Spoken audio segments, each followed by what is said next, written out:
I love to gossip and chatter with my friends.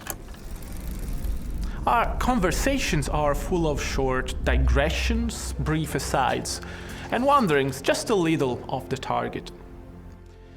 This way of speaking makes our sentences more natural and lively, more vivid and enjoyable. In the ancient world, both the Greeks and the Romans used these tools and produced some of the most outstanding pieces of literature ever written. The Romans, in particular, inherited and perfected the way of condensing the meaning of a secondary clause in only a few words. Let's get to the point and talk about the ablative absolute. This is thing 4.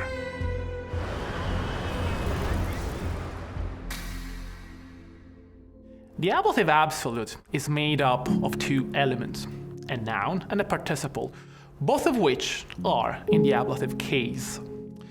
The following sentence will give us a clear example. Verbis auditis, Caesar Cleopatram salutavit. The second part of our sentence, Caesar Cleopatram salutavit, can be easily translated with Caesar greeted Cleopatra. The previous section, however, presents a noun, verbis, meaning words, and a past participle, auditis, from the verb audio, audire, meaning to hear. This construction, verbis auditis, cannot be the main clause. That would be Caesar greeted Cleopatra. So, how are we supposed to translate it? Literally, verbis auditis means with the words having been heard. But what does this mean, really? When Caesar had heard the words? After Caesar had heard the words? Since Caesar had heard the words? Any of these translations would be correct. You may want to choose the one that better suits the context.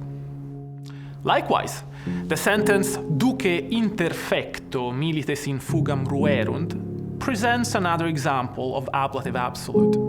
Duce, meaning leader, interfecto, from the verb interficio interficere, meaning to kill. Literally, this ablative absolute means with the leader having been killed. Then we can rephrase it in several different ways. When the leader had been killed, after the leader had been killed, since the leader had been killed. Both verbis auditis and duce interfecto feature a past passive participle. So are we to assume that an ablative absolute should always feature a passive participle conjugated in the past? In most cases, it does, but not always. Let us analyze the following example. Amicis comitantibus Caesar ad senatum pervenit. The last section of the sentence simply means Caesar arrived at the Senate. But what about amicis comitantibus? The participle here, comitantibus, is not passive. It is active and present. It comes from the verb comitor comitare and means to accompany.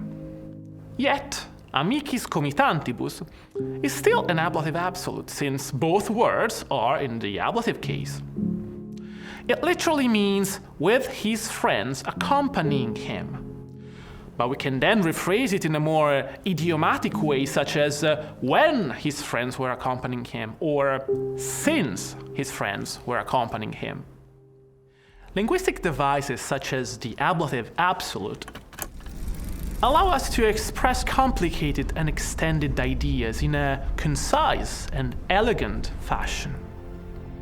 They allow us to move in space and time without losing focus on the main content.